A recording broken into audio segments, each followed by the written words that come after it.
pembelajaran pada pertemuan sebelumnya. Ada yang masih ingat? Pada pertemuan sebelumnya kita membahas mengenai apa? Ya, betul sekali, minggu lalu kita membahas mengenai surat pribadi dengan surat dinas. Minggu kemarin Ibu sudah menjelaskan pengertian dari surat pribadi dengan surat dinas beserta ciri-cirinya ya. Nah, pada hari ini kita akan masuk ke dalam materi yaitu struktur surat pribadi dengan surat dinas ya. Ibu bahas dulu mengenai struktur surat pribadi ya. Struktur surat pribadi. Ya. Ada yang tahu struktur surat pribadi ada apa saja? Ada yang tahu? Yang pertama di surat pribadi ada strukturnya itu ada apa saja? Ada alamat dan tanggal surat.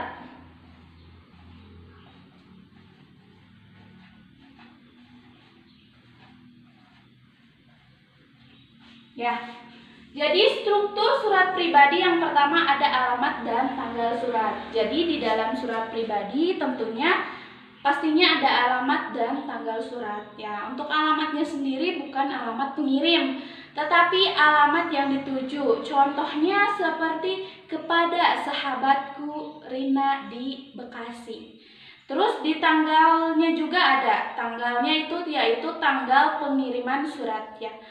Contohnya seperti 2 November 2021 ya, itu untuk struktur surat pribadi yang pertama. Lalu yang kedua ada apa? Ada yang tahu? Ada yang tahu untuk struktur surat pribadi yang kedua? Boleh? Ada yang tahu? Yang kedua ada salam pembuka. Salam pembuka. Ya, di dalam struktur surat pribadi yang kedua ada salam pembuka ya. Untuk salam pembuka itu untuk menyapa pembaca agar terasa lebih hangat. Jadi salam pembuka itu memang untuk menyapa si penerima surat ya. Contohnya seperti halo sahabatku ya, itu seperti itu salah satunya. Lalu yang selanjutnya di sini ada kalimat pembuka paragraf. Ya, ada kalimat pembuka paragraf. Ya, jadi untuk struktur surat pribadi yang ketiga itu ada alamat pembuka paragraf ya. Ini kalimat pembuka paragraf, ada yang memberikan contohnya seperti apa? Ayo. Ketika kalian mengirim surat, boleh itu kepada sahabat ataupun kepada nenek yang jauh ataupun kepada siapapun. Contoh kalimat dari pembuka paragraf, ada yang tahu contohnya? Boleh? Ya. Untuk memberikan apa? Contohnya seperti bagaimana kabarmu sahabatku gitu. Ya. Jadi untuk mengawali percakapan ataupun mengawali niat kita itu mengirim surat untuk apa ya itu. Lalu yang selanjutnya di sini yang keempat ada isi surat. Nah, isi surat ya. Jadi isi surat itu inti dari makna dari surat yang kita mau kirim itu sebenarnya intinya untuk apa. Contoh ketika kita memang mengirim surat kepada sahabat gitu. Jadi intinya kita ingin menanyakan kabar ataupun undangan ataupun untuk memberitahu bahwa kita akan ke rumahnya mungkin gitu ya. Jadi isi dari surat ataupun tujuan kita mengirim surat itu untuk memberitahukan apa ataupun untuk untuk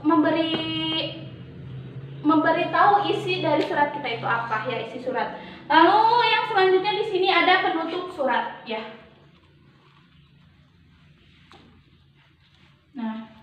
Nah, di surat pribadi untuk struktur yang kelima itu ada penutup surat. Jadi memang penutup surat ini sangat penting ya. Jadi selain untuk memastikan agar surat kita balas juga gitu.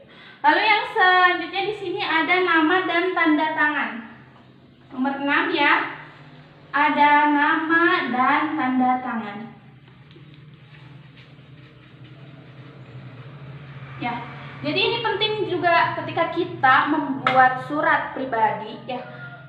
Kita harus menyantumkan nama dan tanda tangan agar si penerima surat tahu oh ini surat dari siapa ya. Jadi itu memang wajib untuk dicantumkan ya. Ya, ini untuk struktur surat pribadi. Sebelum Ibu lanjut, ada yang mau ditanyakan dulu yang tidak paham? Tidak ada? Kalau tidak ada boleh dicatat dulu. Assalamualaikum warahmatullahi wabarakatuh. Selamat pagi anak-anak. Selamat berjumpa lagi dengan pelajaran Bahasa Indonesia. Hari ini kita belajar Bahasa Indonesia materi yaitu teks ulasan.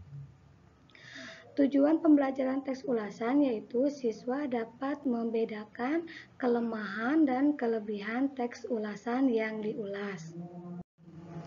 Pernahkah kalian membaca buku atau menonton film? Pernahkah kalian memberikan komentar mengenai buku yang kalian baca atau film yang kalian tonton? Nah, contohnya, kemarin aku nonton film Laskar Pelangi, filmnya bagus dan keren sekali. Itulah yang dinamakan dengan komentar dalam bentuk sederhana atau teks ulasan.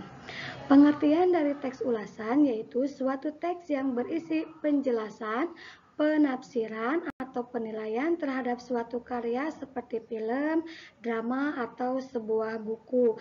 Dengan kata lain, teks ulasan dikatakan yaitu resensi. Ciri-ciri teks ulasan: 1. Berisikan informasi yang didasari dengan pandangan atau opini penulis terkait sebuah karya atau produk.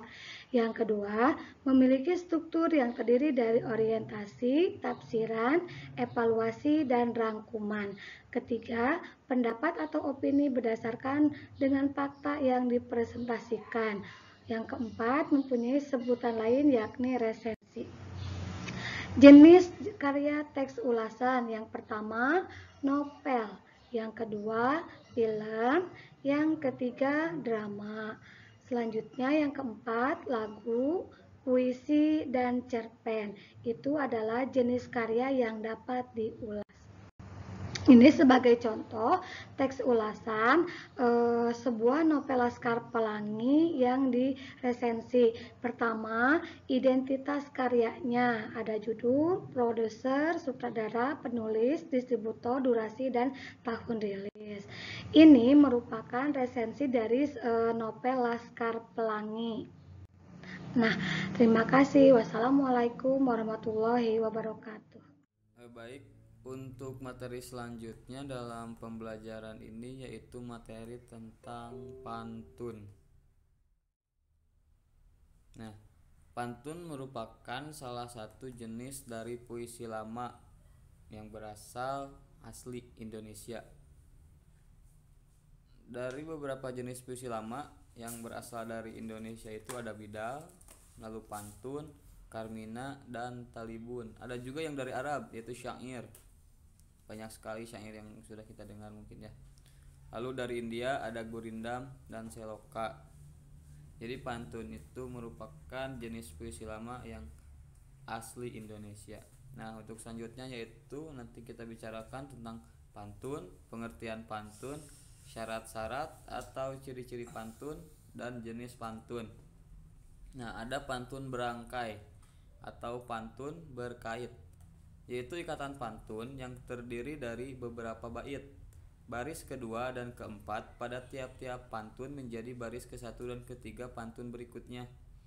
Demikianlah pantun yang satu terikat oleh pantun yang lain, sehingga merupakan rangkaian pantun yang bersambung-sambungan.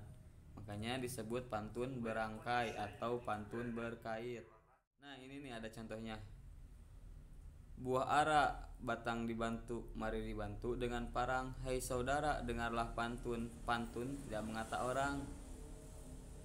Nah, bait kedua kan baris pertama sama dengan bait pertama baris kedua, yaitu mari dibantu dengan parang, berangan besar di dalam padi. Pantun tidak mengata orang, jangan syak di dalam hati. Nah, untuk baris keempat bait pertama itu jadi baris kedua bait kedua gitu. Begitupun selanjutnya. Nah, ada pengertian pantun. Pantun adalah salah satu jenis puisi lama yang terikat oleh syarat-syarat tertentu yang tradisional. Nah, pantun itu makanya disebut puisi lama karena memiliki keterikatan oleh syarat-syarat tertentu, sehingga disebut puisi lama. Lalu berikutnya ada jenis-jenis pantun. Yang pertama ada pantun anak-anak, pantun muda, pantun jenaka, dan pantun tua. Untuk pantun kanak-kanak ada pantun yang bersukacita dan ada pantun yang berdukacita. Lalu untuk pantun muda ada pantun daya dan pantun perhubungan. Nah, jenis pantun perhubungan ini terbagi lagi menjadi 4, yaitu pantun perkenalan, pantun berkasih-kasihan, pantun perceraian, dan pantun beribah hati. Lalu untuk pantun tua ada pantun nasihat, pantun adat, dan pantun agama. Nah, itu untuk jenis-jenis pantun. Lalu untuk syarat atau ciri-ciri pantun ada 4. Yang pertama, tiap-tiap bait terdiri dari 4 baris. Itu ciri yang pertama.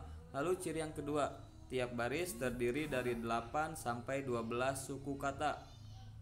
Lalu yang ketiga, bersajak silang ABAB. Lalu yang terakhir, yang keempat, yaitu cirinya baris ke-1 dan kedua disebut sampiran, baris ketiga dan keempat disebut isi pantun. Nah, ini ada salah satu pantun kilat atau pantun Karmina dengan ciri-ciri berikut. Ciri-ciri bentuknya yaitu 1, tiap-tiap bait terdiri dari 4 baris. Yang kedua, tiap baris terdiri dari 4 sampai 6 suku kata. Lalu yang ketiga, baris ke-1 bersajak dengan baris ketiga, baris kedua bersajak dengan baris keempat, bersajak silang ABAB. Lalu yang keempat, baris ke-1 dan kedua merupakan sampiran, baris ketiga dan keempat merupakan isi atau maksud yang ingin disampaikan melalui pantun tersebut. Lalu ini ada contohnya dulu. Contohnya itu, dahulu parang sekarang besi, dahulu sayang sekarang benci, pinggan tak retak, nasi tak dingin, tuan tak hendak, saya tak ingin. Nah, itu contohnya. Lalu contoh ketiga yaitu gendang gendut tarik kecapi, kenyang perut senanglah hati. Nah, mungkin cukup sekian ya untuk materi dari pantun ini. Untuk lebih jelasnya mungkin nanti kita ada di pertemuan berikutnya. Terima kasih. Wassalamualaikum warahmatullahi wabarakatuh.